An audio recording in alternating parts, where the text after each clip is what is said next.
Series तो starting में कहा फलाना वाले की तरफ से हमें बताया जाता है हमारा ये वर्ल्ड बहुत ही ज्यादा सिंपल था, लेकिन अचानक से इस वर्ल्ड में दूसरी दुनियाओं की डायमेंशन पोर्टल्स ओपन होना स्टार्ट हो गई, जिनमें से बहुत ही ज्यादा पावरफुल मॉन्स्टर्स निकल कर बाहर आए, जिन्होंने अर्थ के ऊपर अटैक करना स्टार्ट कर दिया। और इतना ही काफी नहीं था कि अचानक से हमारी अर्थ के पास पीक और प्लेनेट आ गया, जो कि कुछ टाइम बाद खुद से डिस्ट्रॉय हो गया। रियल उस प्लेनेट के बहुत ही ज्यादा पीसेस आकर हमारी अर्थ के ऊपर गिर गए, लेकिन इस इंसिडेंट के बाद हमारी अर्थ मुकम्मल तौर पर चेंज हो गई, क्योंकि अर्थ के ऊपर बहुत से ऐसी चीजें थी जिन्होंने खुद को इवॉल्व करना स्टार्ट कर दिया। लेकिन इस वक्त सबसे बड़ी प्रॉब्लम्स वो क्रीचर्स थे जो कि दूसरी डायमेंशन में से हमारे वर्ल्ड पर आए थे। और इसी साथ हमें दिखाया जाता है कि एक बहुत ही ज्यादा पावरफुल क्रीचर में इस जगह पर बहुत ही ज्यादा आर्मी वाले लोगों को पीक कर दिया होता है। और इसी साथ हमें यहाँ पर एक आर्मी ऑफिसर को दिखाया जाता है जो इस मॉन्स्टर को देख कर काफी ज्यादा घबराया हुआ होता है। और इसी के साथ हमें इस मॉन्स्टर के बारे में बताया जाता है जो असलियत में एक बी रैंक मॉन्स्टर है। और इस क्रीचर को देख के हुए वो आर्मी ऑफिसर सोचता होता है इस क्रीचर की बॉडी बहुत ही ज्यादा स्ट्रॉन्ग है और ये बी रैंक का मॉन्स्टर है, तो क्या मैं सिर्फ अपनी गन्स के साथ इस मॉन्स्टर को हरा पाऊंगा।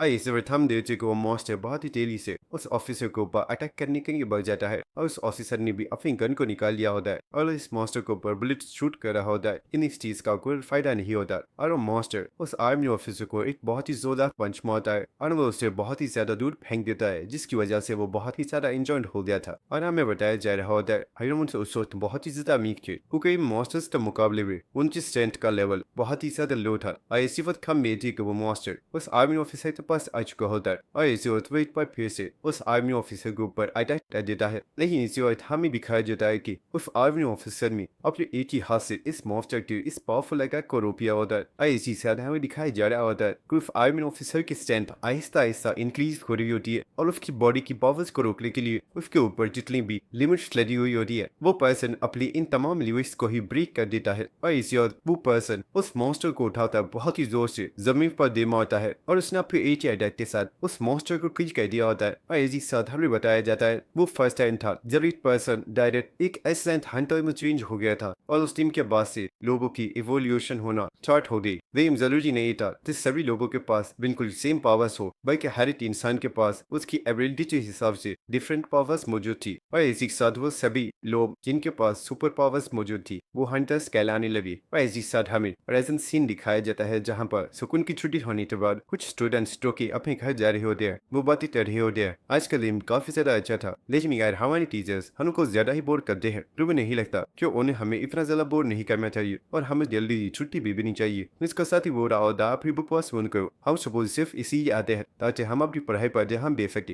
लेकिन इसी वक्त वो दोनों स्टूडेंट्स काफी ज्यादा हैरान हो जाते हैं और हमें बिठाया जाता है कि यहाँ पर बहुत ही ज्यादा आर्मी वाली कार्स मौजूद होती है और इन कार्स में बहुत ही ज्यादा स्टूडेंट्स बैठे हुए होते हैं। और ये देख कर एक लड़का अपने दोस्त से बोलता है हेलो ब्रदर, क्या तुम्हें इस बारे में पता है क्या ये स्टूडेंट्स इन कार्स में दूर बैठे हुए हैं और ये कहाँ पर जा रहे हैं। तो वो लड़का बोलता है क्या तुम्हें इस बारे में नहीं पता, ये सभी हाई स्कूल के स्टूडेंट्स है और ये अपने एग्जाम्स के लिए डंजन जा रहे हैं ताकि ये उस डंजन को क्लियर करके अपने एग्जाम्स में हाई मार्क्स हासिल कर सके। तो सिंह वो पर्सन कह रहा होता है ओ हाँ मैंने इस बारे में सुना हुआ है, लेकिन तुम्हें नहीं देता, ये कुछ ज्यादा ही रिस्की है। आप ही वो लोग अपने स्टूडेंट्स को डंजन भी टूर लेते हैं, जबकि वहाँ पर तो बहुत ही ज्यादा पावरफुल मॉन्स्टर्स के साथ उन्हें फाइट करनी पड़ती है। तो लड़का कह रहा होता है ऐसे इसलिए है ताकि ये सभी लोग बहुत ही ज्यादा पावरफुल हंटर्स बन सके और आगे चलकर अपनी कंट्री को प्रोटेक्ट कर सके। ये इसी वक्त को देखते यहाँ पर काफी ज्यादा लड़कियां किसी यार चीज गरीब कर रही होती है और लोग कह रही होती है जरा देखो तो वो टिका सा कूल है, वो बहुत ही ज्यादा हैंडसम है, मैंने इसको जितना हैंडसम लड़का पहले कभी भी नहीं देखा।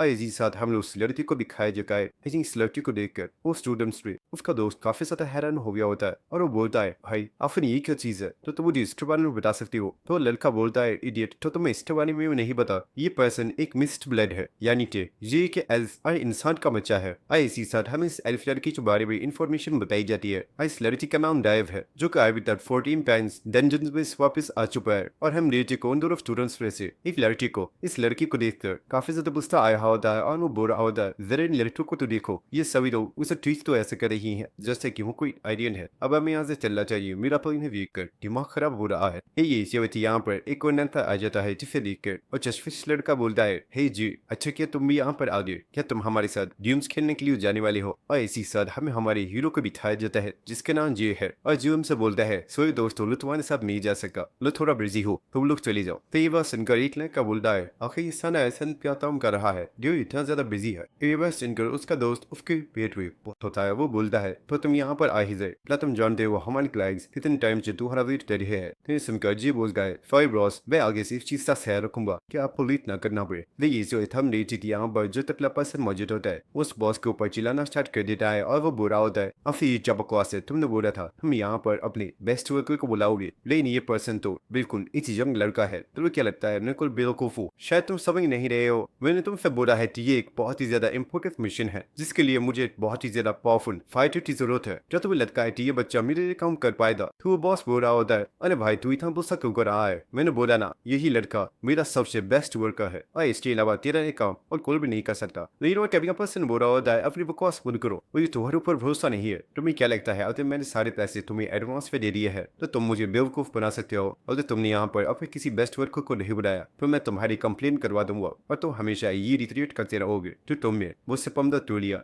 इसी साथ हम देते हैं कि जेरे अपनी जैकेट को डाल दिया होता है और वो बुरा होता है फिल्म मिस्टर तुम्हें को ज्यादा ही गुस्सा आ रहा है। वेल मुझे लगता है तुम्हारे पीछे ये तो बॉडीगार्ड खड़ा है, ये जरूर कोई एडवेंचर है। तो क्यों ना एक 1-on-1 मैच हो गया जिससे तुम्हें भी पता लग जाएगा कि मैं यहाँ का बेस्ट वर्कर हूँ या नहीं। इस इनको तकला पर्सन भी काफी ज्यादा हैरान होता है और वो बोलता है क्या तुम्हें सच में लगता है कि तुम मेरे इस बॉडीगार्ड को हरा पाओगे? लेकिन हम लेते को बॉडीगार्ड इस वक्त काफी ज्यादा जोश में होता है और वो कहता है सर आप फिक्र मत कीजिए, ये बच्चा कुछ ज्यादा ही एरोगेंट है, मैं आपके लिए इसके एक पैर और एक हाथ को जरूर तोड़ूंगा। और इसी साथ हमें इस बॉडीगार्ड के बारे में बताया जाता है जिसका नाम ली है और ये एक रिटायर्ड हंटर है जो 81 टाइम्स दिन में से जिंदा वापस आया है। क्यों हम जे को देखते हैं जो कि अब फिर बॉस की तरफ पीछा होता है, लेकिन उसका बॉस तो आराम से सुट्टा बांधने में मसरूफ होता है। इस तरह जी बोलता है मुझे लगता है मेरे बॉस को हमारी फाइट से कोई प्रॉब्लम नहीं है, तो चलो हमारी फाइट को स्टार्ट करते हैं। और इसी साथ हम देखते कि जे अपनी ऑनर को इनिंग्स कर रहा होता है और इसी साथ हमें जे के बारे में बताया जाता है कि जे एक डंजन स्मगलर है और वो अभी तक इलीगल तरीके से C71 टाइम्स डंजन में जाकर वहां से वापस आ चुका है। और इसी साथ हमें बताया जाता है कि जितने भी हंटर्स होते हैं वो सभी लीगन के नीचे से डंजन पे जाते हैं जहाँ पर वो मॉन्स्टर्स से फाइट करते हैं और मॉन्स्टर्स को मारने के बाद उन्हें जितना खजाना मिलता है कोई भी पर्सन इन तमाम कैरियर्स को डायरेक्ट अपने पास ले रख सकता और उसे इन तमाम ट्रेजर्स को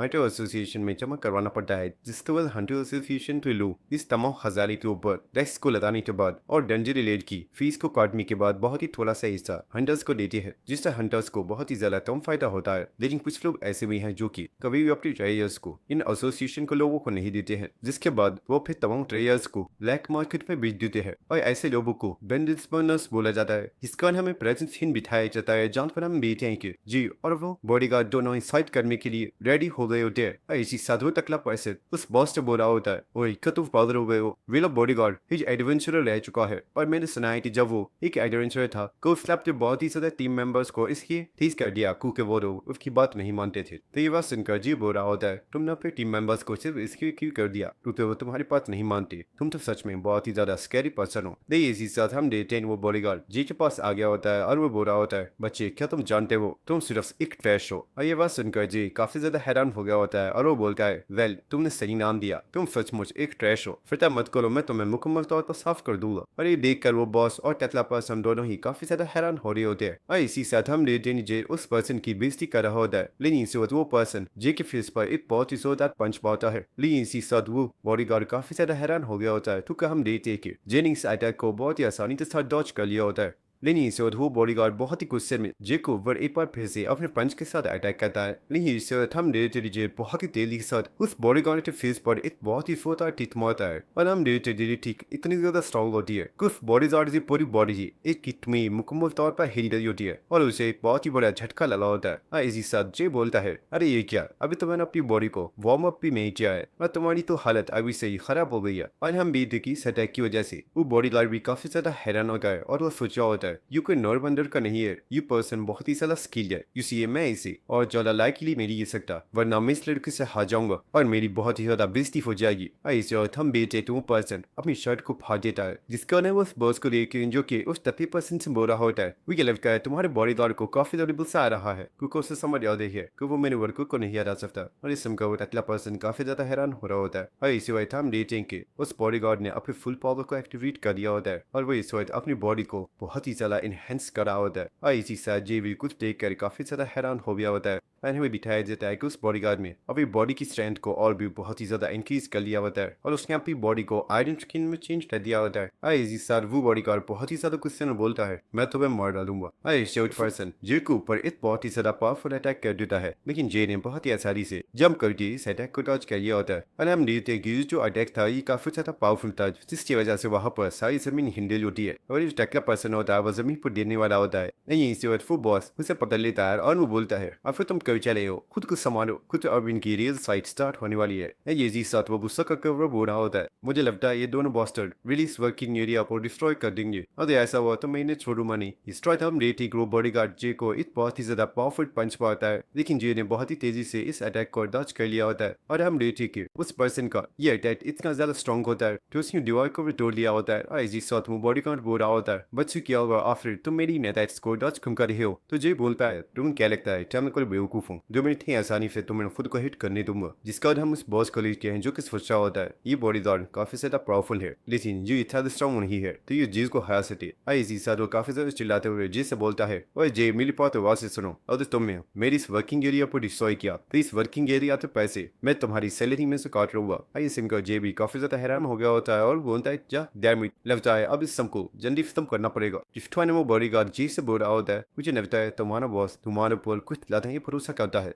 वो नहीं जानता मैं तो यहाँ पर बहुत बुरी तरीके से पृथ्वी आ रहा हूँ। लेकिन हम देखेंगे जिस यहाँ से एक लोहे की रोड को उपाल देता है और इसी के साथ वो बोल रहा होता है, मुझे लगता है ये रोड कम हरामी के लिए काफी है। तो सुनकर वो बड़ी सार बोल गया है, अपनी बकवास बंद करो, हमने तो कोई भी अपनी ट्रिक यूज करने का मौका नहीं दूंगा। और वो बहुत ही तेजी के साथ जे के ऊपर अटैक करने के लिए आ रहा होता है। इस वक्त हम देखते हैं जो यहाँ पर अपनी किसी टेक्निक को इस्तेमाल कर रहा होता है और हम देखते हैं जब वो पर्सन जे के बहुत ही ज्यादा करीब आ गया होता है। इस वक्त जे बहुत ही केली से उस बॉडीगार्ड की तरफ पड़ता है और उस बॉडीगार्ड के ऊपर एक बहुत ही ज्यादा पावरफुल अटैक करता है। और हमें दिखाया जाता है जो जे ने ये अटैक किया होता है कि यहाँ पर जे का एक बहुत ही ज्यादा पावरफुल ऑनर रिलीफ होता है जो कि देखने में बहुत ही ज्यादा पावरफुल होता है। और हम देखते हैं जे ने अपने एक ही अटैक में इस बॉडीगार्ड को हरा दिया होता है। और ये देख कर वो टकला पर्सन काफी ज्यादा हैरान हो गया होता है और वो बोलता है, क्या सिर्फ एक अटैक में ऐसा कैसे पॉसिबल है। इसी साथ हम देखते हैं जब वो बॉडीगार्ड जे से बोल रहा होता है, लड़के आखिर किस तरह की टेक्निक थी, तुमने इसे कहाँ से सीखा है। तो जे बोलता है, मुझे लगता है तुम कोई मिसअंडरस्टैंडिंग कर रहे हो, मैंने इसे कहीं से भी नहीं सीखा है, बल्कि ये टेक्निक मुझे विरासत में मिली है। और इसी साथ जो यहाँ पर अपने फादर के बारे में सोच रहा होता है। और इसी साथ जी हमें बताया होता है, जब मैं बहुत ही ज्यादा छोटा था फिर मेरे पास उस वक्त करने के लिए कुछ भी नहीं हुआ करता था, पर मैं जाकर चुप करके अपने फादर को ट्रेनिंग करते हुए देखा था और मैं उन्हें अपनी मार्शल आर्ट को प्रैक्टिस करते हुए सिर्फ इसलिए नहीं देखा था कि वो मेरे फादर हैं, बल्कि मैं उन्हें इसलिए देखता था क्योंकि मेरे फादर और कोई नहीं बल्कि वही पर्सन है जिन्होंने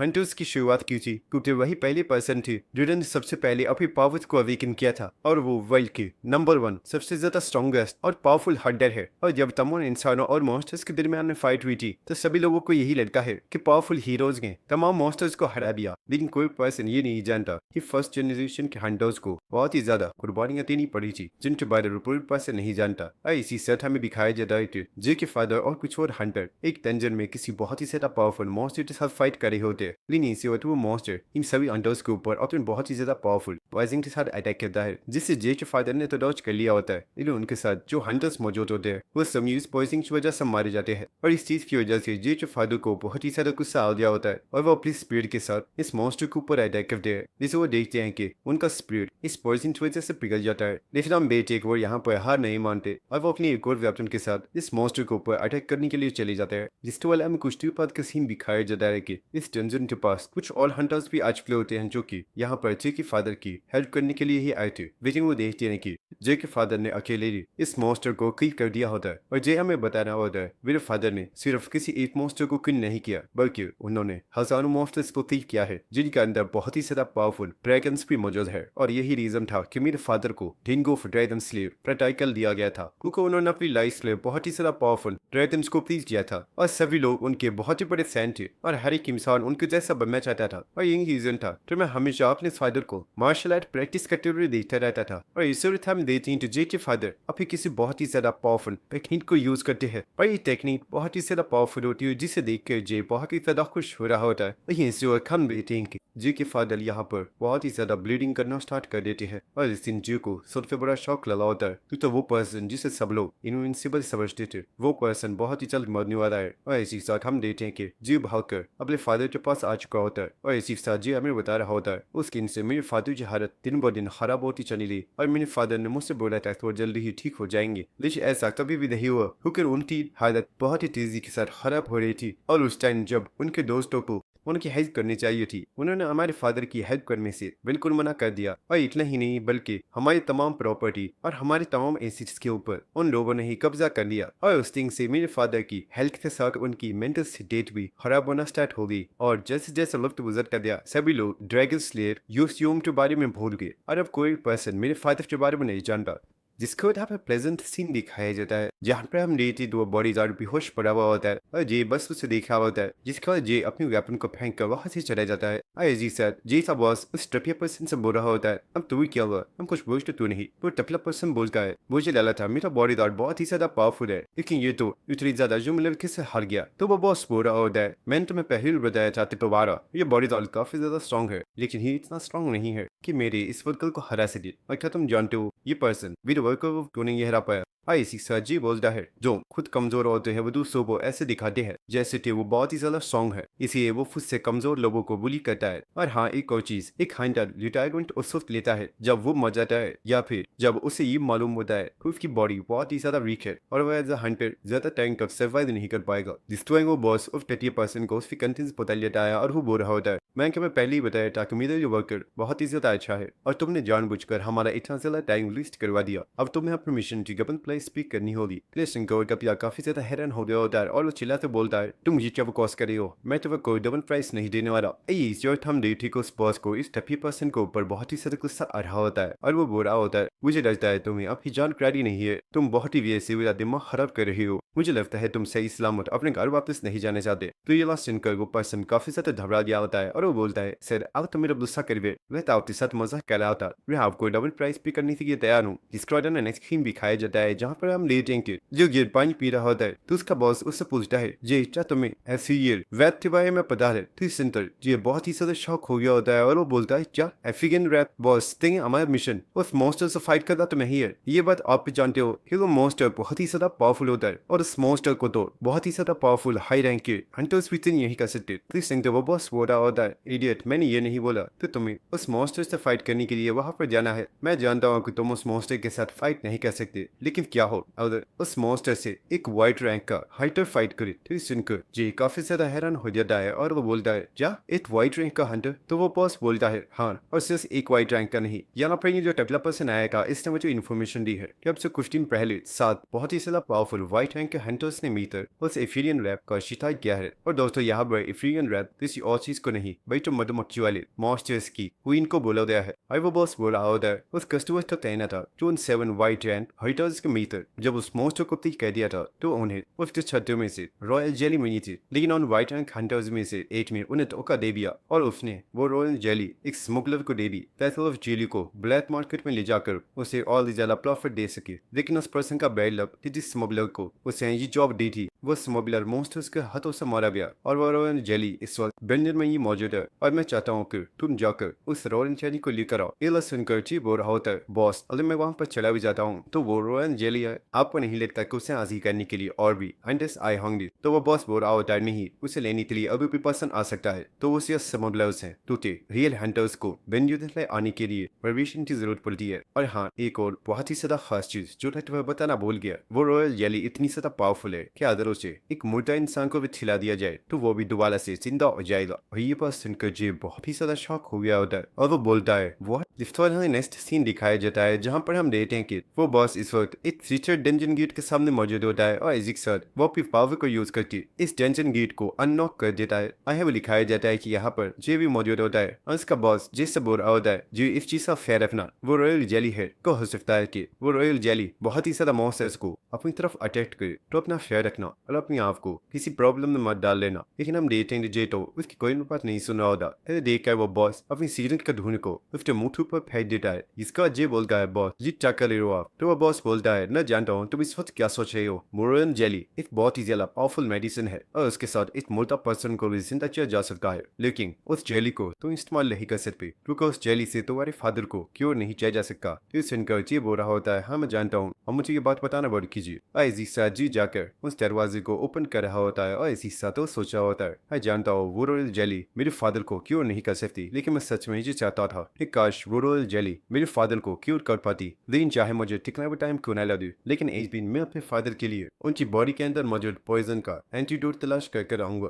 ऐसी साथ मेजिंग डीजे इस डंजन के अंदर आ चुका होता है और ऐसी साथ वो इस डंजन के एरिया को देखा होता है और हमें दिखाई जाता है कि ये डंजन असलियत में एक बहुत ही बड़ी सिटी के अंदर मौजूद होती है और ये पूरी सिटी ही मुकम्मल तौर पर जंगल में चेंज हुई पड़ी होती है। जिसके बाद जे का बॉस बोलता है जे अपना ख्याल रखना, मैं फिर से बोल रहा हूँ तुम एक बहुत ही ज्यादा खास मिशन के लिए जा रहे हो, इसलिए खुद को डिस्ट्रैक्ट मत करना क्योंकि वो रॉयल जेली बहुत ही ज्यादा खास है। और इसी के साथ वो बॉस सोच रहा होता है सिर्फ रॉयल जेली ही नहीं बल्कि तुम भी मेरे लिए बहुत ही खास हो, इसलिए अपना ख्याल रखना। और इसी के साथ जे बोलता है बॉस आप फिक्र मत कीजिए, मुझे और उस रॉयल जेली को कुछ भी नहीं होगा। और इसी के साथ हम देखते हैं जे एक रस्सी के साथ उस पहाड़ी के ऊपर से जंप लगा देता है और वो बहुत ही तेजी के साथ नीचे की तरफ गिर रहा होता है, लेकिन हम देखते हैं कि जे ने इस जंगल के अंदर काफी शानदार एंट्री मारी होती है। और इसी के साथ जे सोच रहा होता है ये जंगल सच में बहुत ही ज्यादा बड़ा है, वापस जाने में मुझे बहुत ही ज्यादा मेहनत करनी पड़ेगी। लेकिन इसी वक्त जे यहाँ पर कुछ देखकर बहुत ही ज्यादा शौक हो गया होता है और हमें दिखाई जाता है कि जे इस वक्त जिस जगह पर खड़ा होता है उस जगह पर किसी चीज का बहुत ही बड़ा पैर का निशान मौजूद होता है और इस निशान को देखकर जे सोच रहा होता है अब ये क्या बकवास है, क्या मुझे इस मॉन्स्टर के साथ फाइट करनी पड़ेगी। जिसके बाद हमें नेक्स्ट सीन दिखाई जाता है और हम जंगल में एक लड़की को देखते हैं जो कि बहुत ही तेजी के साथ किसी मॉन्स्टर से बचकर भाग रही होती है और इस वक्त वो लड़की एक दस्त के पीछे आकर छुप जाती है और वह इस वक्त काफी ज्यादा घबराई हुई होती है और वो सोच रही होती है शिट ये सिर्फ एक टेस्ट था, लेकिन इस टेस्ट में यहाँ पर इतना पावरफुल मॉन्स्टर क्यों मौजूद है। और हमें इस मॉन्स्टर को दिखाया जाता है जो कि देखने में सच में बहुत ही ज्यादा बड़ा और पावरफुल लग रहा होता है। और इसी साथ कहानी सुनाने वाला हमें इस लड़की के बारे में बताता है कि ये लड़की इस कंट्री के सबसे बड़े स्कूल वॉरियर हाई स्कूल की स्टूडेंट है और आज इन स्कूल में एक एग्जामिनेशन है और ये लड़की इस डंजन में अपने एग्जाम टेस्ट की वजह से आई है। अब एग्जाम टेस्ट ये है कि डंजन के अंदर बहुत ही ज्यादा कॉइन्स छुपाए गए हैं और तमाम स्टूडेंट्स को दिए गए टाइम में इन कॉइन्स में से 2 कॉइन्स को तलाश करके लेकर आना होगा और अगर ये तमाम स्टूडेंट्स गिवन टाइम में इन कॉइन्स को हासिल नहीं कर पाए तो ये सभी फेल हो जाएंगे। लेकिन ये लड़की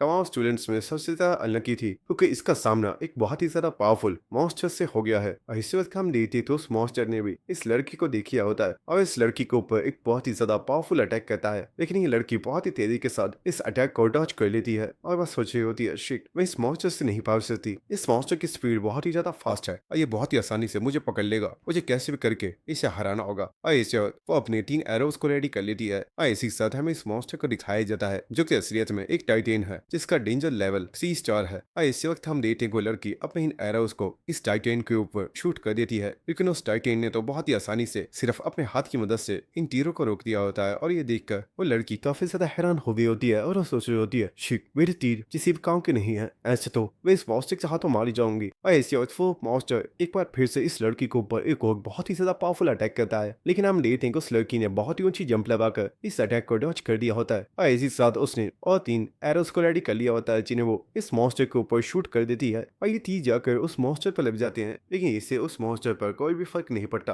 और इसी वक्त वो मॉन्स्टर भागता हुआ उस लड़की के ऊपर अटैक करने के लिए आ रहा होता है, लेकिन इसी वक्त हम देखते हैं कि वो लड़की अपने एक एरो को निकाल लेती है और वो सोच रही होती है मुझे यहाँ पर अपनी सबसे ज्यादा स्ट्रॉन्गेस्ट स्किल को यूज करना होगा, लेकिन मैं उसे सिर्फ एक बार ही यूज कर सकती हूँ और अगर मैंने उसे यूज किया तो मेरा माना बहुत ही ज्यादा खत्म हो जाएगा। लेकिन हम देखते हैं कि उस लड़की ने अपनी उस टेक्निक को एक्टिवेट कर दिया होता है और हम देखते हैं कोई लड़की अपने एरो के ऊपर अपने बहुत ही ज्यादा माना को इकट्ठा कर रही होती है और उसने अपने इस एरो को शूट करने के लिए मुकम्मल तौर पर रेडी कर लिया होता है। और इसी वक्त हम देखते हैं कोई लड़की इस एरो को शूट कर देती है और हमें दिखाया जाता है कि ये एरो सच में बहुत ही ज्यादा पावरफुल होता है, जिसकी वजह से इस जगह पर एक बहुत ही बड़ा धमाका होता है जिसे बहुत ही दूर से भी देखा जा सकता है। और इसी के साथ वो लड़की सोच रही होती है मेरा ये अटैक बहुत ही ज्यादा स्ट्रॉन्ग है और वो मॉन्स्टर इस अटैक से नहीं बच सकता, लेकिन इसी वक्त वो लड़की बहुत ही ज्यादा शॉक हो गई होती है और हमें दिखाया जाता है कि असलियत में जब उस लड़की ने अपने इस एरो को शूट किया था वो टाइटेन जंप करके दरख्तों के ऊपर चढ़ गया था, जिसकी वजह से उसे कोई भी नुकसान नहीं हुआ होता। और ये देखकर वो लड़की बहुत ही ज्यादा सदमे में चली गई होती है और वो सोच रही होती है क्या इसने मेरे इतने पावरफुल अटैक को भी इतनी आसानी से डॉज कर लिया, क्या मैं सच में आज इस मॉन्स्टर से तो मरने वाली हूँ। और हम देखते कि वो मॉन्स्टर जमीन पर आ जाता है और वो बहुत ही तेजी के साथ उस लड़की की तरफ भागता हुआ आ रहा होता है और इसी वक्त वो उस लड़की को पकड़ने वाला होता है, लेकिन इसी वक्त किसी पर्सन ने उस मॉन्स्टर के ऊपर अटैक कर दिया होता है और हमें दिखाया जाता है कि ये पर्सन और कोई नहीं बल्कि हमारा हीरो होता है, जिसे देखकर वो लड़की भी काफी ज्यादा हैरान हो गई होती है। और हम देखते हैं कि जे का ये अटैक इतना ज्यादा पावरफुल होता है कि वो मॉन्स्टर जमीन पर गिर जाता है और ऐसे वक्त जे भी एक दस्त के ऊपर बैठ जाता है और इसी के साथ वो सोच रहा होता है मैंने अपना अटैक उस मॉन्स्टर की ठोड़ी पर किया था, जिससे उसकी गर्दन में एक बहुत ही बड़ा झटका लगा होगा, लेकिन मेरा यह अटैक उस मॉन्स्टर को मारने के लिए काफी नहीं है। और हम देखते हैं कि उस मॉन्स्टर को सचमुच कुछ भी नहीं हुआ होता और वह इस वक्त उसी दस्त पर चढ़ा होता है जिस पर जे बैठा हुआ होता है। और इसी वक्त हम देखते हैं कि जे अपने पास से किसी आर्टिफैक्ट को निकाल लेता है और हम देखते हैं कि वो सीधा उस मॉन्स्टर की तरफ जंप लगा देता है और ये देख कर वो लड़की काफी ज्यादा हैरान हो गई होती है और वो सोच रही होती है आखिर ये लड़का कर क्या रहा है, वो मॉन्स्टर इससे मार डालेगा। और हम देखते हैं कि वो मॉन्स्टर भी जंप लगाकर जे के ऊपर एक बहुत ही ज्यादा पावरफुल अटैक करने वाला होता है, लेकिन इसी वक्त जे चिल्लाकर बोलता है जल्दी अभी आइस को क्लोज करो।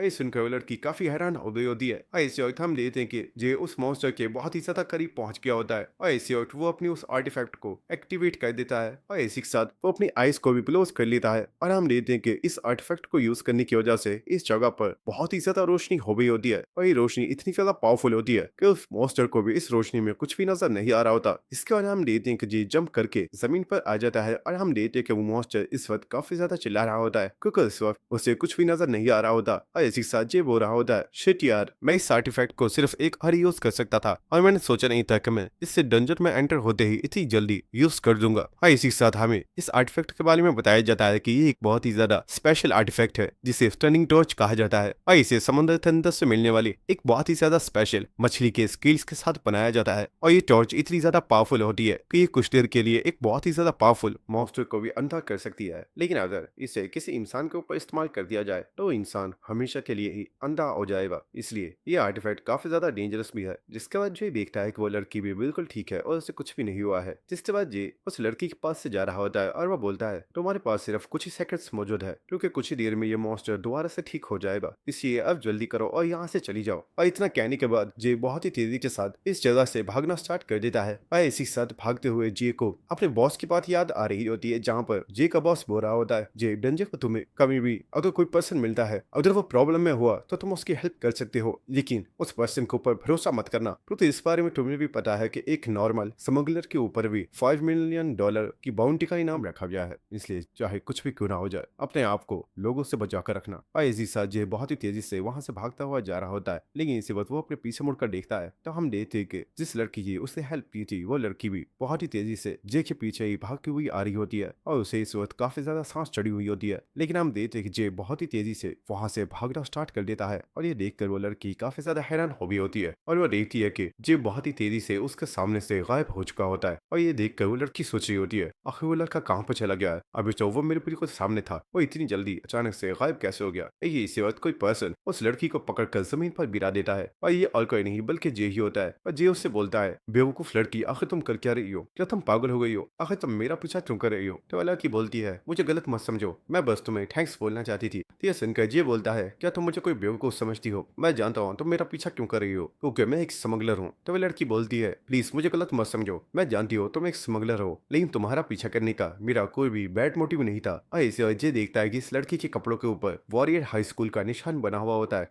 ऐसे वो लड़की बोलती है मैं तुम्हें कुछ जॉब ऑफर करना चाहती हूँ। तो जे उसे छोड़ देता है और जाते हुए वो उससे बोलता है मुझे तुम्हारी जॉब में कोई भी इंटरेस्ट नहीं है और हाँ अगर अब तुमने मेरा पीछा करने की कोशिश की तो मैं तुम्हें इस जंगल में ही दफना दूं। तो ये बात सुनकर वो लड़की भी काफी ज्यादा हैरान हो गई होती है और हम डेट यही जब जे वहां से जा रहा होता है तो सायरम उससे बोलती है मैं जानती हूँ एक नॉर्मल स्मगलर के ऊपर 5 मिलियन की बाउंटी है, लेकिन अगर वही स्मगलर एक प्रोफेशनल हो तो उसके ऊपर टोटल 50 मिलियन वॉन की बाउंटी लगाई जाती है। तो ये बात सुनकर जे को बहुत ही ज्यादा गुस्सा आ गया होता है और वो बोलता है क्या बोला तूने। लेकिन इसी वक्त जे काफी ज्यादा हैरान हो जाता है क्योंकि वो देखता है कि उस लड़की ने अपने पास से बहुत ही ज्यादा कीमती आर्टिफैक्ट को निकाला हुआ होता है और वो बोलती है मेरे पास ये जो आर्टिफैक्ट है ये बहुत ही ज्यादा कीमती है और अगर मैं तुम्हारे जैसे 5 स्मगलर्स को भी पकड़ लेती हूँ तो तब भी इस नेकलेस की कीमत पूरी नहीं हो सकती और ये नेकलेस मैं तुम्हें दे सकती हूँ अगर तुम मेरी हेल्प करते हो और तुम्हें मेरे लिए ज्यादा कुछ नहीं करना है। मेरा नाम सायरम है और मैं वॉरियर हाई स्कूल की स्टूडेंट हूँ और आज मेरा मिड टर्म का एग्जाम है। मैं बस ये चाहती हूँ कि मेरे मिड टर्म को एग्जाम को पास करने में तुम मेरी हेल्प करो। तो यह सुनकर जे बोलता है, मुझे लगा था तुम सिर्फ एक बेवकूफ लड़की हो जो यहाँ पर इस मौत से चाहत मारने के लिए आ गई, लेकिन तुम सिर्फ बेवकूफ नहीं बल्कि अमीर माँ बाप की मृत्यु हुई बच्ची भी हो। तो यह सुनकर सायरम बोलती है, इससे क्या ही फर्क पड़ता है, तुम्हें बस ये सोचना चाहिए कि तुम्हारे लिए एक बहुत ही बड़ी अपॉर्चुनिटी हो सकती है और तुम्हें इसे वेस्ट नहीं करना चाहिए, क्योंकि इस नेकलेस के बाद भी अगर तुम चाहो तो मैं तुम्हें और भी पेमेंट करने के लिए तैयार हूँ। यह सुनकर जी बोलता है, तुम सच में बहुत ही ज्यादा आयरनिक हो, लेकिन साथ तुम जानते रही मैंने तुम्हें बोला था कि हमारे पास सिर्फ कुछ ही सेकंड्स मौजूद हैं, जिसके बाद ये टाइटन दोबारा हमारे ऊपर हमला कर देगा। और ये बात सुनकर सायरम काफी ज्यादा हैरान हो गई होती है और इसी के साथ हमें दिखाया जाता है कि वो टाइटन बहुत ही तेजी के साथ इन लोगों के ऊपर अटैक करने के लिए आ रहा होता है। और इस वक्त उस टाइटन ने इन लोगों के ऊपर एक बहुत ही जोरदार अटैक किया होता है, लेकिन वो दोनों जब करके इस अटैक को डॉज कर लेते हैं। लेकिन इस वक्त जे अपने स्पेयर को सायरम की तरफ फेंकता है, जिसे सायरम ने भी कैच कर लिया होता है। और इस चीज की वजह से सायरम भी काफी ज्यादा हैरान हो गई होती है। देखिए इस जी चिल्लाकर बोलता है, अब ऐसी खड़ी मत रहो, जल्दी से अपनी वो टेक्निक जिसे तुमने अपने एरो पर यूज करके इस टाइटन के ऊपर हमला किया था, उस टेक्निक को वे स्पीयर के ऊपर यूज करके स्पीयर को मेरी तरफ थ्रो करो, जिसके बाद मैं फुल इस मॉन्स्टर के ऊपर अटैक करूंगा। फिर बस सुनकर सायरम काफी ज्यादा हैरान हो गई होती है और वो चिल्लाकर बोलती है, आखिर ये तुम क्या कह रहे हो, मैंने उस वक्त अपने माना को बहुत ज्यादा यूज कर दिया था और अब मेरी बॉडी में बहुत ही कम माना रह गया है। ये सुनकर जे बोलता है, अगर सच में ऐसा है तो हम दोनों यहाँ पर मारे जाएंगे, कुछ भी करो लेकिन मेरे वेपन को मेरी तरफ थ्रो करो। और हम देख देख वो मॉन्स्टर भी जे के ऊपर अटैक करने के लिए आ रहा होता है। और इसे वक्त हम सायरम को देखते हैं जो कि जे के स्पेयर को चार्ज कर रही होती है और इसी के साथ वो सोच रही होती है, मेरी बॉडी के अंदर मेरे माना का सिर्फ चौथा हिस्सा ही रह गया है जिसे मैं इस स्पेयर के ऊपर यूज करने वाली हूँ, लेकिन क्या ये लड़का सच में इस मॉन्स्टर को हरा पाएगा।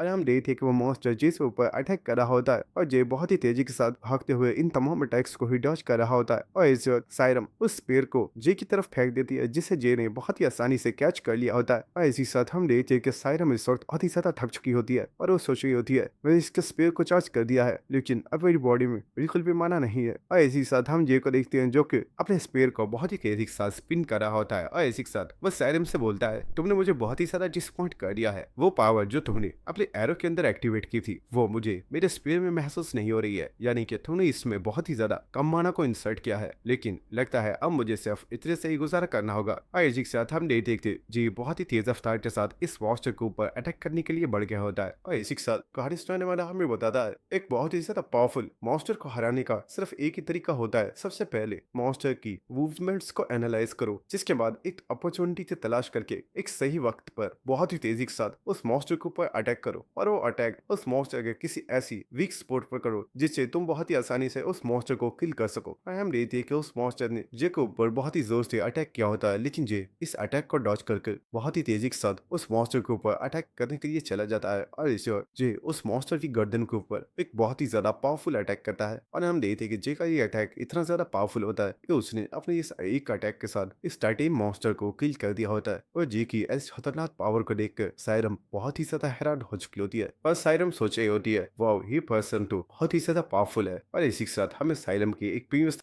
दिखाई जाती है जहाँ पर हमें दिखाया जाता है कि सायरम एक बहुत ही ज्यादा पावरफुल और अमीर फैमिली से बिलोंग करती है और बचपन से ही उसके पास हर एक वो चीज मौजूद थी जो एक नॉर्मल इंसान हासिल करना चाहता है। ऐसे इतना ही नहीं बल्कि सायरम एक एल्फ और एक बहुत ही ज्यादा पावरफुल हंटर की बेटी है, लेकिन सायरम को एक चीज जो कि बहुत ही ज्यादा पसंद थी वो थी एक हंटर बनकर अपनी कंट्री को प्रोटेक्ट करना। और सायरम बचपन से ही एक बहुत ही ज्यादा पावरफुल हंटर बनना चाहती थी। और इसी के साथ हमें नेक्स्ट सीन दिखाया जाता है जहाँ पर सायरम के टीचर उसे ट्रेनिंग दे रहे होते हैं और वो बोल रहे होते हैं, सायरम तुम सच में बहुत ही ज्यादा वीक हो, ये यकीन करना बहुत ही ज्यादा मुश्किल है कि तुम्हारे अंदर सचमुच एक एल्फ का ब्लड है, क्योंकि एक एल्फ की बॉडी बहुत ही ज्यादा स्ट्रांग होती है जबकि तुम्हारी बॉडी तो बहुत ही ज्यादा वीक है। इसी के साथ हम सायरम को देखते हैं जिसकी हालत इस वक्त बहुत ही ज्यादा खराब होती है और उसे बहुत ही ज्यादा सांस चढ़ी हुई होती है। और इसी के साथ वो टीचर किस पर्सन से बोल रहा होता है, क्या तुम्हें सच में ये सब करना चाहिए, आखिर तुम्हें इसे इतना ज्यादा कुछ करने की क्या जरूरत है, क्या तुम सच में चाहते हो कि ये लड़की एक हंटर बने। और हमें दिखाया जाता है कि यहाँ पर सायरम के फादर भी मौजूद होते हैं जिनका नाम जिन शियोंग है, जो कि जिन शियोंग ग्रुप के डिपार्टमेंट हेड है। और सायरम के फादर बोल रहे होते हैं, मैंने सायरम को बिल्कुल भी पुश नहीं किया है, हंटर बनने का फैसला सायरम ने खुद किया था, मैं तो बस उसे चीज कर रहा हूँ ताकि वो कमजोर मत समझे। तो ये बात सुनकर वो पर्सन बोलता है, मैं ये बात जानता हूँ, लेकिन क्या तुम जानते हो ये कोई नॉर्मल ह्यूमन नहीं है, बल्कि इसकी बॉडी के अंदर एक एल्फ का भी ब्लड है। और अगर देखा जाए तो एक जो नॉर्मल ह्यूमन होता है उससे ज्यादा सायरम के अंदर पोटेंशियल मौजूद है। लेकिन जब लोग इसे देखेंगे कि ये एक एल्फ है, लेकिन एल्फ होने के बाद भी ये इतनी ज्यादा वीक है, तो आगे चलकर इसका बहुत ही ज्यादा मजाक बनेगा। इसलिए मैं चाहता हूँ कि ये अभी से ही एक हंटर बनने के लिए गिव अप कर दे। लेकिन जिनस्ट्रॉन्ग, क्या तुम एक बात जानते हो, मैं जब से तुम्हारी बेटी को ट्रेन करवा रहा हूँ, मैं ये बात समझ चुका हूँ कि ये लड़की कभी भी गिव अप नहीं करने वाली है। और मुझे भी लगता है कि ये हिम्मत ना हार कर खुद को ऐसे ही ट्रेन करती रहे तो ये खुद को एक दिन बहुत ही ज्यादा पावरफुल हंटर बना लेगी। और इसी के साथ हमें सायरम के बारे में बताया जाता है कि सायरम ने बचपन से ही खुद को बहुत ही ज्यादा ट्रेन किया है, और बहुत ही ज्यादा ट्रेनिंग करने के बाद सायरम ने खुद को इतना ज्यादा स्ट्रॉन्ग बना लिया है कि वो वारी हाई स्कूल में सबसे ज्यादा स्ट्रॉन्गेस्ट आर्चर्स में से एक है। लेकिन खुद को इतना ज्यादा स्ट्रॉन्ग बनाने के लिए सायरम को बहुत ही ज्यादा स्ट्रगल करनी पड़ी है। और सिर्फ इतना ही नहीं, बल्कि पूरे वारियर हाई स्कूल में सायरम का कोई एक भी दोस्त नहीं है, और वो हमेशा ही खुद को बहुत ही ज्यादा अकेला फील करती है। और इसी के साथ हमें प्रेजेंट सीन दिखाया जाता है जहाँ पर सायरम जे की पावर को देखकर बहुत ही ज्यादा हैरान हो रही होती है। और इसी वक्त हम देख देंगे जो वो टाइटेन जमीन पर आकर गिरता है तो यहाँ पर एक काफी बड़ा धमाका होता है। और इसी के साथ हम देखते हैं को टाइटेन इस वक्त मर चुका होता है। और इसी के साथ जे उस धूल से निकलते हुए सायरम के पास आ रहा होता है। लेकिन इसी के साथ हम सायरम को देखते हैं जो कि इस वक्त काफी ज्यादा हैरान होती है और वो बोल रही होती है, इस लड़के की एज बिल्कुल मेरी एज इतनी है, तो आखिर ये पर्सन इतना ज्यादा स्ट्रॉन्ग कैसे है, जबकि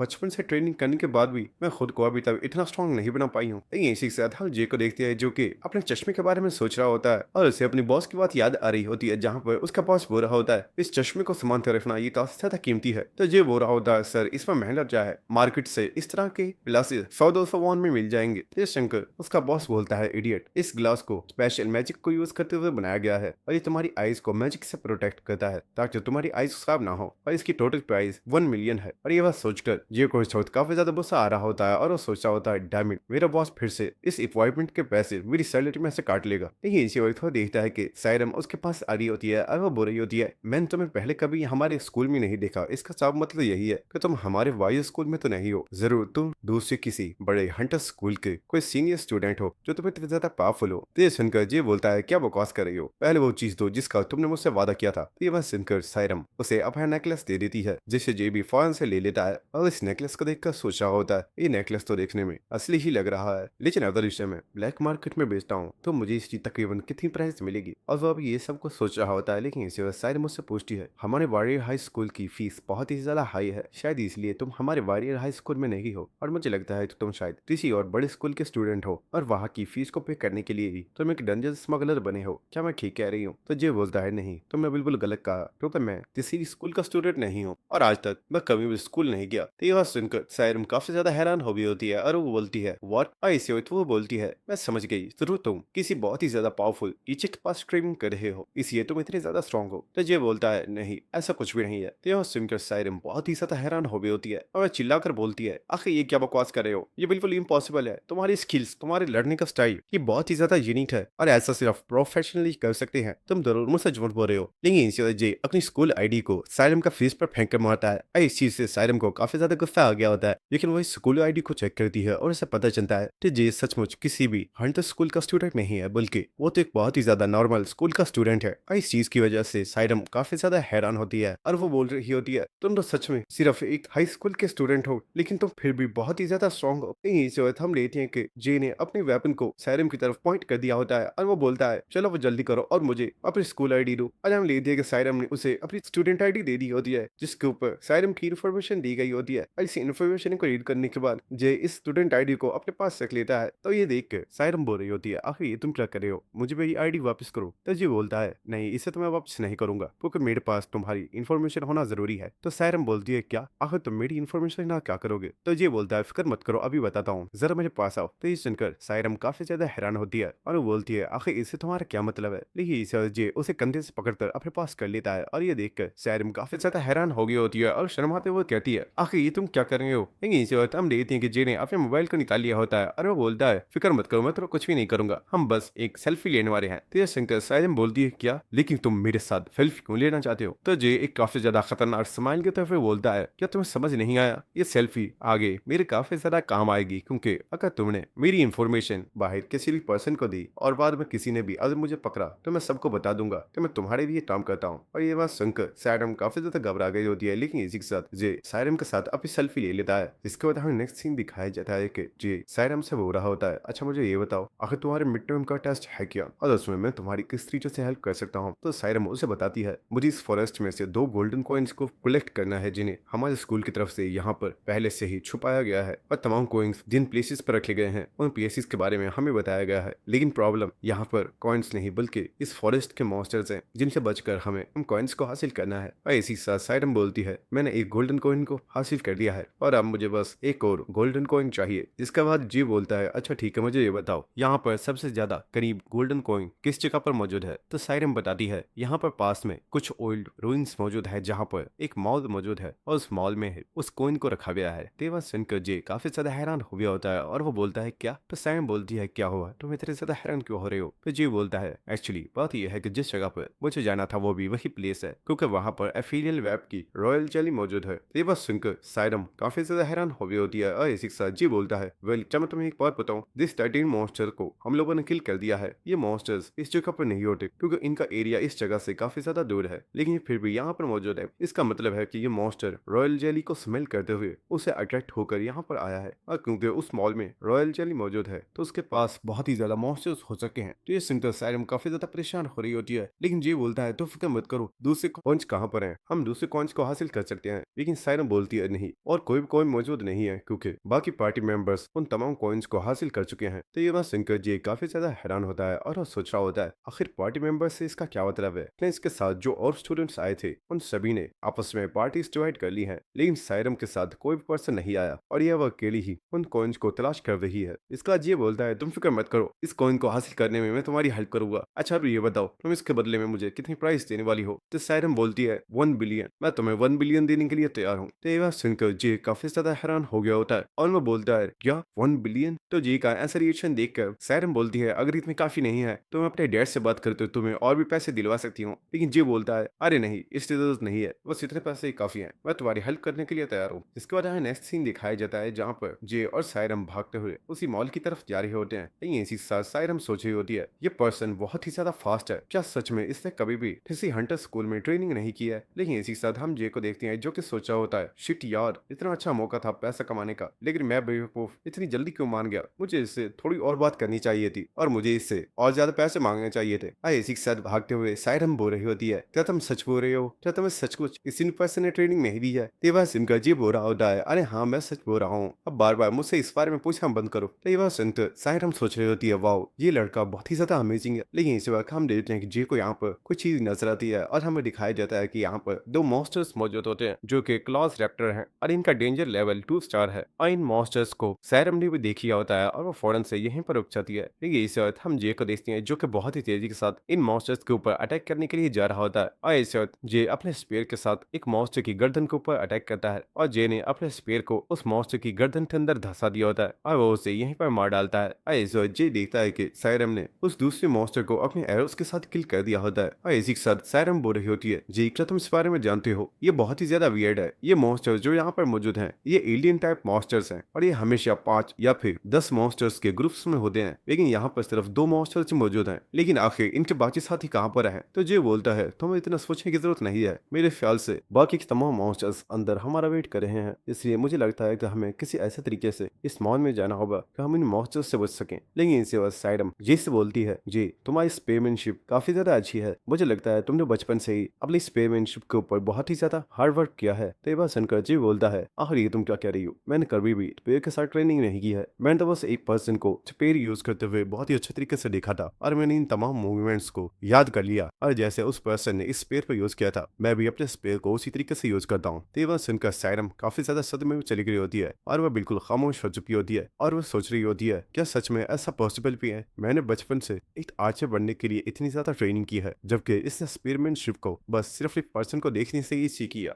इसी से जी बोलता है सायरम क्या तुम ठीक हो, आखिर तुम कुछ बोलती क्यों नहीं। लेकिन इसी वक्त सायरम काफी ज्यादा गुस्से में बोलती है मुझे तुम पसंद नहीं आए, तुम बहुत ही ज्यादा बेकार हो। तो ये बात सुनकर जे भी काफी ज्यादा हैरान हो गया होता है और बोलती है ये अचानक से तुम क्या कह रही हो। लेकिन इसी वक्त वो जे की तरफ कोई चीज फेंकती है जिससे जे ने भी कैच कर लिया होता है और वह देखता है कि ये असलियत में एक पोशन की शीशी है जिसकी टोटल प्राइस 1 मिलियन होती है। और इसी साथ सायरम बोलती है आखिर तुम देख क्या रहे हो और जल्दी से इसे ड्रिंक कर लो, इससे तुम्हारी हेल्थ कंप्लीटली रिकवर हो जाएगी। तेरा सुनकर जी बोल रहा होता है वाओ तुम सच में एक रिच फैमिली की मेंबर हो। और इसी इसी के साथ वो उस पोशन को अपनी पॉकेट में रख लेता है। तो ये देखकर सायरम बोलती है, आखिर ये तुम क्या कर रहे हो, मैंने तुम्हें इसे पीने के लिए बोला है। तो ये बोलता है, फिक्र मत करो, ये मेरे बहुत ज्यादा काम का है, मैं इसे बाद में ब्लैक मार्केट में बेचाऊंगा। फिर बात सुनकर सायरम बोर होती है, आखिर ये क्या कह रहे हो, मैंने तुम्हें इसे पीने के लिए बोला है, क्या तुम्हें अपनी हेल्थ की बिल्कुल भी परवाह नहीं है। तो ये बोलता है, मैं बिल्कुल ठीक हूँ और मैं इतने महंगे पोशन को सिर्फ अपनी हेल्थ के लिए यूज नहीं कर सकता। तो ये बात सुनकर सायरम काफी ज्यादा हैरान हो रही होती है और वो सोच रही होती है ये लड़का बहुत ही ज्यादा वियर्ड है। इसके बाद हमें नेक्स्ट सीन दिखाया जाता है जहाँ पर जो और सायरम दोनों ही एक साथ बैठे हुए होते हैं और एक साथ ये बोल रहा होता है, सायरम हमारा मिशन यहाँ से कोइन को हासिल करना है, चाहे अंदर कितने मॉन्स्टर्स क्यों ना हो, हमें खामोशी से अंदर जाकर तुम्हारे लिए उस गोल्ड कोइन को लेकर आना है और अब से हम दोनों बिल्कुल एक टीम की तरह काम करेंगे और जैसे मैं बोलूंगा तो मेरी ही ऑर्डर्स को फॉलो करोगी। तो ये बात सुनकर सायरम भी इसके लिए मान गई होती है और इसी के साथ सायरम सोच रही होती है, मैंने आज से पहले कभी भी किसी टीम को ज्वाइन नहीं किया है, क्या मैं सचमुच ऐसा कर पाऊंगी जैसा जी मुझसे एक्सपेक्ट कर रहा है। जिसके बाद जी बोलता है, सायरम यहाँ पर कोई भी मॉन्स्टर मौजूद नहीं है, मुझे लगता है कि हमें अंदर चलना चाहिए। जिसके बाद वो दोनों ही चलते हुए इस मॉल के फ्रंट गेट पर आ चुके होते हैं। तो इसी वक्त वो दोनों ही बहुत ही ज्यादा शॉक हो चुके होते हैं और इसी के साथ सायरम बोलती है, आखिर ये क्या है, और जी बोलता है, मैंने सोचा नहीं था कि हमें यहाँ पर ऐसा नजारा देखने को मिलेगा। और इसी के साथ हमें दिखाया जाता है कि यहाँ पर जितने भी मॉन्स्टर्स मौजूद होते हैं उन सभी को पहले ही किसी पर्सन ने बहुत ही ब्रूटली तरीके से किल कर दिया होता है। लेकिन इसी वक्त ये देखते हैं कि सामने ही कोई मॉन्स्टर मौजूद होता है और इस मॉन्स्टर को देखकर सायरम काफी ज्यादा हैरान हो गई होती है और वो सोच रही होती है, आखिर किस तरह का मॉन्स्टर है, क्या इन सभी मॉन्स्टर्स को इस अकेले मॉन्स्टर ने किल किया है, क्या ये मॉन्स्टर सच में इतना ज्यादा पावरफुल है। लेकिन जी बोलता है, सायरम तुम्हें घबराने की जरूरत नहीं है, मैंने बोला ना तुम्हारे गोल्ड कोइन को हासिल करने में मैं तुम्हारी हेल्प करूंगा। ये सुनकर सायरम भी इसके लिए मान जाती है और इसी के साथ हम देखते हैं कि वो मॉन्स्टर जो कि जब से जमीन के ऊपर बैठा हुआ था वो चलते हुए इन लोगों की तरफ आ रहा होता है, जिसे देखकर जे ने भी अपने स्पीयर को निकाल लिया होता है। और इसी के साथ हमें उस मॉन्स्टर के बारे में बताया जाता है जिसका नाम स्लैशर है और इस मॉन्स्टर का डेंजर लेवल 5 स्टार है। लेकिन क्योंकि ये मॉन्स्टर इस वक्त बहुत ही ज्यादा इंजर्ड है तो इसका लेवल तकरीबन 3 या फिर 2 के बराबर है। और ऐसा वक्त हम देखते हैं कि जे बहुत ही तेजी से इस मॉन्स्टर के ऊपर अटैक करने के लिए जा रहा होता है। लेकिन इसी वक्त वो मॉन्स्टर अपनी जबान के साथ जे के ऊपर अटैक करता है, लेकिन जे अपने स्पेयर को बहुत ही जोर से इसकी जबान में हिट करता है। लेकिन वो देखता है कि इस मॉन्स्टर ने तो जे के स्पेयर को ही पकड़ लिया होता है और वह मॉन्स्टर बहुत ही तेजी से इस पेड़ के जरिए जे को अपने मुंह की तरफ खींच लेता है। लेकिन जे इस पेड़ को छोड़ देता है जिससे वो इस मॉल की छत के ऊपर चला जाता है और वो अपने पैरों से छत को बहुत ही जोर से हिट करके इस मॉन्स्टर की तरफ बहुत ही तेजी के साथ आ रहा होता है। और इसी वक्त वो इस मॉन्स्टर को एक बहुत ही ज्यादा पावरफुल किक मारता है और इस अटैक की वजह से वो मॉन्स्टर चिल्लाना स्टार्ट कर देता है। लेकिन वो मॉन्स्टर अभी मुकम्मल तौर पर मरा नहीं होता। लेकिन इसी साथ हम देखते हैं कि जे अपने स्पीयर को लेकर दोबारा से सायरम के पास आ चुका होता है और सायरम बोल रही होती है, जे आखिर प्रॉब्लम क्या है, ये मॉन्स्टर इतना ज्यादा क्यों चिल्ला रहा है। तो ये बोलता है, सायरम शायद तुम नहीं जानती लेकिन ये मॉन्स्टर बिल्कुल इस अलार्म की तरह काम करता है और इससे बहुत ही ज्यादा हंटर्स एक अलार्म के तौर पर यूज करते हैं ताकि अगर कोई पर्सन आए तो लोगों को इसका पता चल जाए। तो ये सुनकर सायरम काफी ज्यादा हैरान हो गई होती है और वो बोलती है, जे आखिर ये कहने से तुम्हारा मतलब क्या है, क्या तुम ये कहना चाहते हो कि यहाँ पर कोई और पर्सन मौजूद है जिसने इस मॉन्स्टर को यहाँ पर एक ट्रैप की तरह सेट किया हुआ है। और इसी साथ हमें दिखाया जाता है कि यहाँ पर कोई पर्सन आ गया होता है जो कि इन दोनों से बोलता है, मुझे लगा था कि मैं थोड़ी अपनी नींद कंप्लीट कर सकता हूँ लेकिन तुम दोनों ने तो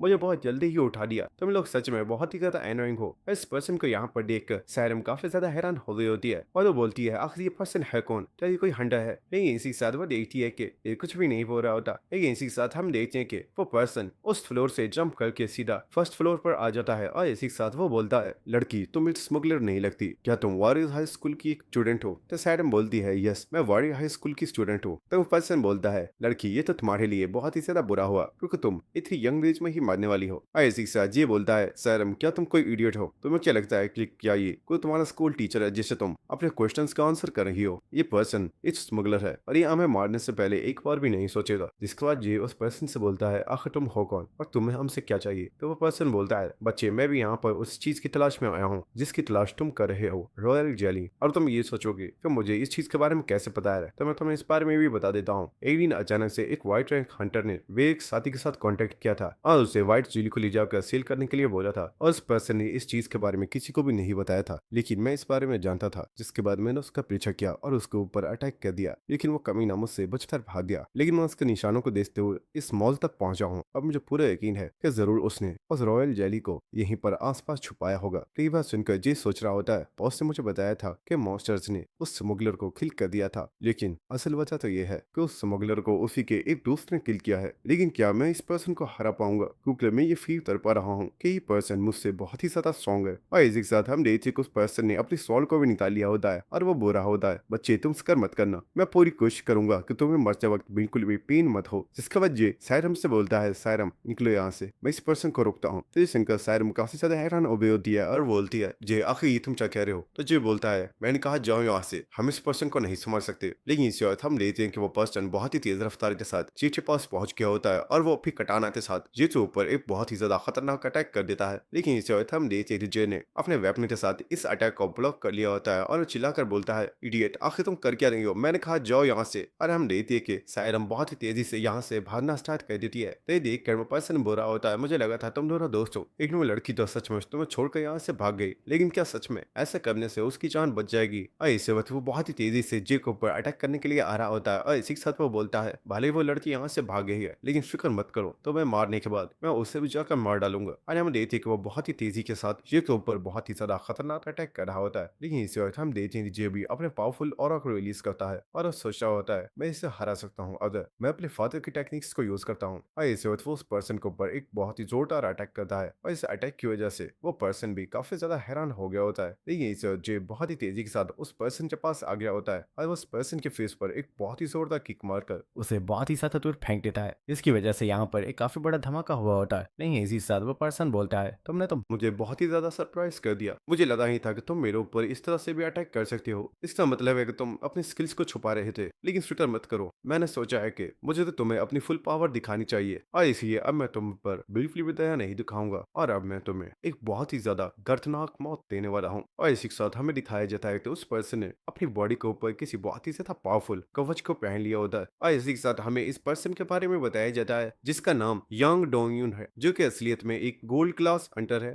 जिसके बाद हमें नेक्स्ट जे के बॉस का सीन दिखाया जा रहा है, जहाँ पे हम देखते कि वो पर्सन अपने लिए नूडल्स बनाकर खा रहा होता है और यहाँ पर वो टकला पर्सन भी मौजूद होता है, जिससे वो बॉस पूछा होता है, मेरे खाने की तरफ इस तरह मत देखो, अगर तुम्हें खाना है तो तुम अपने लिए मंगवा कर ये टेस्ट कर सकते हो। तो टकला पर्सन बोलता है, नहीं मुझे नहीं चाहिए। अच्छा ये बताओ, आखिर ये बेवकूफ होश में आने में और कितनी देर लगाने वाला है? मैं काफी टाइम से इसके ऊपर बहुत ही ज्यादा पैसे खर्च कर रहा हूँ, लेकिन मुझे पता नहीं था कि ये सिर्फ एक कचरा है और ये एक स्मगलर को भी नहीं समझ सकता। तो ये बात सुनकर वो बॉस बोल रहा होता है, ऐसा तुम्हें लगता है कि ये पर्सन बिल्कुल बेकार है, लेकिन ऐसा कहना बिल्कुल गलत होगा, क्योंकि एक हंटर और स्मगलर में बहुत ही ज्यादा फर्क होता है। एक हंटर हमेशा मॉन्स्टर्स से फाइट करके अपने आप को स्ट्रॉन्ग बनाता है, लेकिन स्मगलर को बहुत ही ज्यादा मुश्किलात का सामना करना पड़ता है, जहाँ पर अक्सर स्मगलर्स हंटर्स से बचने के लिए उनसे फाइट भी करनी पड़ती है। इसलिए स्मगलर्स के पास कॉम्बैट फाइटिंग का एक्सपीरियंस काफी ज्यादा होता है। तो ये बात सुनकर टकला पर्सन काफी ज्यादा हैरान होता है और वो बोलता है, तो क्या यही वजह है टू था इतना ज्यादा पावरफुल था? लेकिन हंटर्स भी तो आपस में फाइट करते हैं, क्या हंटर्स स्मगलर्स से ज्यादा स्ट्रॉन्ग नहीं होते? तो वो बॉस बोल रहा होता है, मैं ये नहीं कह रहा कि स्मगलर्स हंटर्स से ज्यादा स्ट्रॉन्ग होते हैं, हंटर्स स्मगलर्स से बहुत ही ज्यादा पावरफुल होते हैं, क्योंकि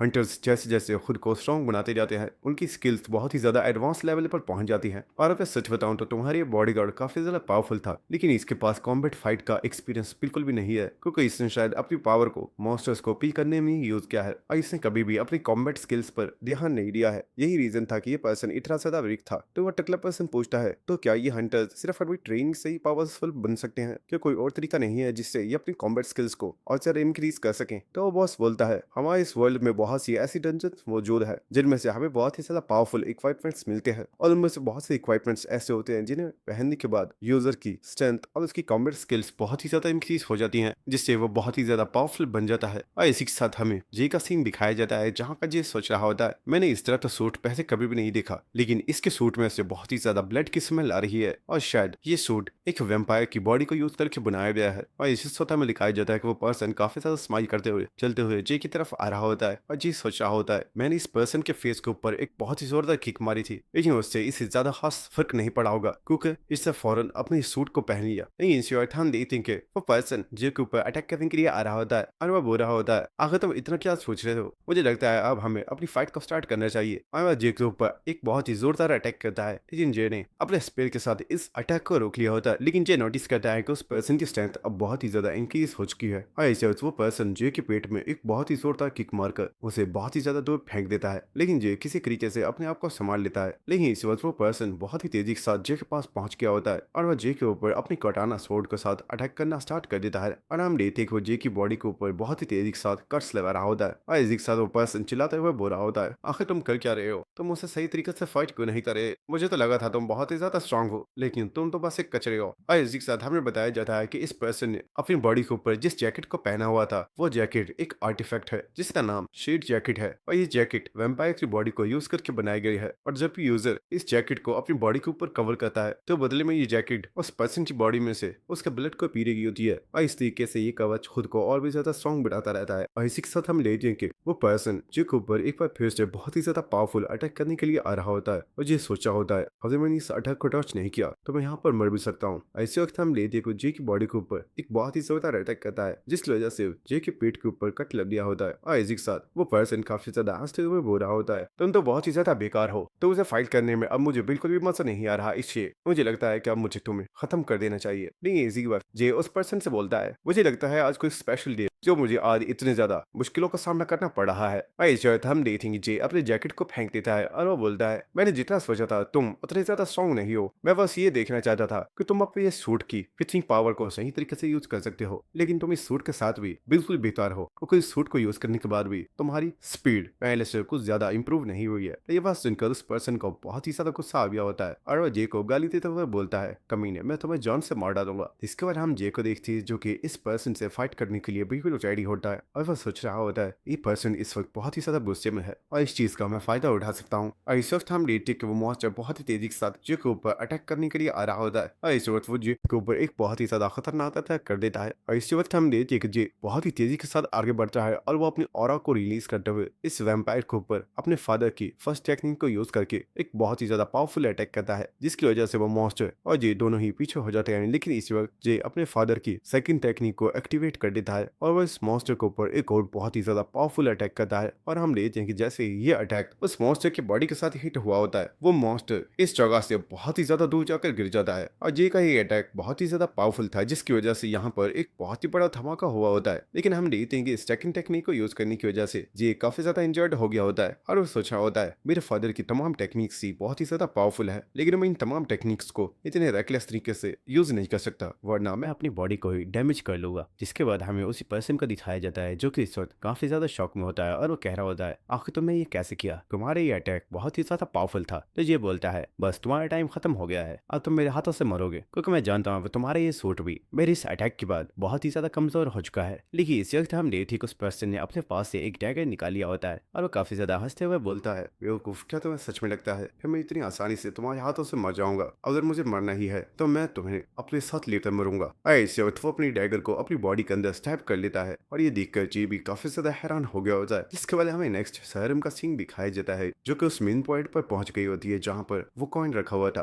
और हम देखते कि वहाँ पर एक डिवाइस रखी हुई होती है जिसके ऊपर सैरम अपने हाथ को रख देती है, जिससे उसके हाथ को स्कैन करके ये कंफर्म कर दिया जाता है कि सैरम मॉरी हाई स्कूल की स्टूडेंट है और वो उस कॉइन को ले सकती है। जिसके बाद सैरम भी हंसते हुए उस कॉइन को ले लेती है और वो सोच रही होती है, फाइनली तो मुझे ये कॉइन मिल ही गया। देखिए इसी वक्त इस जगह पर एक बहुत ही बड़ा अर्थक्वेक आता है और इस अर्थक्वेक की वजह से सैरम काफी ज्यादा घबरा गई होती है। और इस अर्थक्वेक के खत्म होने के बाद सैरम सोच रही होती है, जे वहां पर अकेला ही उस पर्सन से फाइट कर रहा है और उसने मुझे यहाँ से जाने के लिए बोला था, लेकिन क्या मुझे उसकी हेल्प नहीं करनी चाहिए क्योंकि हम दोनों इस पार्टी के मेंबर्स हैं। और इसी के साथ सैरम सोच रही होती है, वो पर्सन बहुत ही ज्यादा स्ट्रॉन्ग था, क्या मैं सच में जे की कोई हेल्प कर पाऊंगी? और हम देखते कि सैरम इन्हीं चीजों को सोच रही होती है। जिसके बाद हमें दोबारा से उसी पर्सन का सीन दिखाया जाता है जिसकी बॉडी में से इस वक्त एक बहुत ही ज्यादा पावरफुल और रिलीज हो रहा होता है। और इसी के साथ वो काफी ज्यादा हंसते हुए बोल रहा होता है, ये इंसान चाहता है कि मैं तुम्हें जान से मार डालूं और इसके बदले में ये अपनी बॉडी को भी मेरे लिए सेक्रीफाइस करने के लिए तैयार है। और इसी के साथ हमें दिखाया जाता है कि अपनी बॉडी में स्टैब करने की वजह से इस जैकेट की पावर बहुत ही ज्यादा इंक्रीज हो गई होती है और ये पर्सन अब मुकम्मल तौर पर एक वैम्पायर बन चुका होता है। और ये देखकर जे बोल रहा होता है, मुझे ये जैकेट काफी ज्यादा पसंद आई थी और मैं सोच रहा था कि मेरे पास भी ऐसा ही जैकेट होना चाहिए, लेकिन तुम्हारी इस तरह की हालत को देखकर मुझे लगता है मैं इस जैकेट के बिना ही अच्छा हूँ। और इस वक्त हम देखते कि वो मॉन्स्टर बहुत तेजी से जे के ऊपर एक बहुत ही ज्यादा पावरफुल अटैक कर देता है, लेकिन हम देखते कि जे ने बहुत ही तेजी से इस अटैक को डॉज कर लिया था। लेकिन इसी वक्त वो मॉन्स्टर एक बार दोबारा से जे के ऊपर बहुत ही तेज रफ्तार के साथ अटैक कर देता है, लेकिन जे इस बार इस अटैक को डॉज नहीं कर पाता और ये अटैक जे को लग जाता है। और हमें दिखाया जाता है कि जे इस वक्त बहुत ही ज्यादा इंजर्ड हो चुका होता है और उसकी शर्ट भी फट चुकी होती है। और इसी के साथ वो मॉन्स्टर बोल रहा होता है, तुमने मेरे इतने ज्यादा पावरफुल अटैक को भी ब्लॉक कर लिया, लेकिन तुम भी अब अपनी लिमिट पर पहुंच चुके हो और मुझे नहीं लगता कि तुम मेरे एक और अटैक को भी ब्लॉक कर पाओगे। लेकिन इस वक्त हम देखते हैं कि जे ने अपने पास से उस हीलिंग पोशन को निकाल लिया होता है जिसे वो ड्रिंक कर रहा होता है। लेकिन इसी के साथ हम देखते हैं वो मॉन्स्टर जे को मारने के लिए इस वक्त बहुत ही ज्यादा एक्साइटेड होता है और वो जे के ऊपर एक बहुत ही ज्यादा पावरफुल अटैक कर देता है। लेकिन हम देखते हैं कि जे बहुत ही तेजी के साथ भागता हुआ इस मॉन्स्टर की तरफ ही आ रहा होता है और हमें दिखाया जाता है कि जे की हेल्थ एक बार फिर से रिकवर हो चुकी होती है और इसी के साथ वो मॉन्स्टर चिल्लाते हुए बोल रहा होता है, क्या तुम्हें सच में लगता है तो तुम मुझे मार पाओगे? तुम ऐसा नहीं कर सकते। लेकिन हम देखते हैं कि जे उस मॉन्स्टर के अटैक्स पर डॉज करते हुए इस मॉन्स्टर के काफी ज्यादा करीब पहुंच चुका होता है। लेकिन इस वक्त वो मॉन्स्टर जे के सामने आ जाता है और वो बोलता है, क्या तुम्हें सच में लगता है कि तुम मुझे हरा सकते हो? तुम ऐसा नहीं कर पाओगे। और इसी वक्त वो मॉन्स्टर जे के ऊपर एक बहुत ही ज्यादा पावरफुल अटैक कर देता है और ये अटैक जे को लगने वाला होता है। लेकिन इस वक्त किस पर्सन ने उस मॉन्स्टर के ऊपर एक बहुत ही ज्यादा पावरफुल अटैक कर दिया होता है और इस अटैक को देखकर जे भी काफी ज्यादा हैरान हो गया होता है और वो देखता है कि ये अटैक किसी और ने नहीं बल्कि सायरम ने ही किया होता है। और ये देखकर जे बोलता है, वाओ तुमने तो मेरा दिल ही जीत लिया। और इस अटैक की वजह से उस मॉन्स्टर को काफी ज्यादा डैमेज हुआ होता है। ऐसे वक्त हम देखते हैं कि जे अपनी फुल पावर को एक्टिवेट कर देता है और वो इस मॉन्स्टर के ऊपर एक और बहुत ही ज्यादा पावरफुल अटैक करता है। इसके बाद हमें नेक्स्ट सीन दिखाया जाता है जहाँ पर हम देखते हैं कि वो पर्सन जमीन पर बेहोश पड़ा हुआ होता है और जिक्सा जे उस पर्सन की पिक्चर्स ले रहा होता है। तो ये देखकर सायरम बोल रही होती है, आखिर तुम इसकी पिक्चर्स क्यों ले रहे हो? तुम इनका क्या करोगे? तो जे बोलता है, ये पिक्चर्स आगे चलकर मेरे काम आएंगी। जिसके बाद हम लेते हैं कि जी जाकर अपनी जैकेट को उठा लेता है और वो बुरा होता है, सायरम अब हमें यहाँ से चलना चाहिए। मुझे चलकर एफीरियन लैब की उस जेली को भी तलाश करना है। लेकिन हाँ, तुम्हारा बहुत ज्यादा शुक्रिया, अगर तुम यहाँ पर नहीं आती तो ये मॉन्स्टर मुझे मार डालता। तुमने मेरी जान बचाई है। और जे की ये बात सुनकर सायरम को काफी ज्यादा शर्म आ रही होती है। लेकिन इसी दोस्तों सीरीज आपको कैसी लगी ये कमेंट करके मुझे जरूर बताना।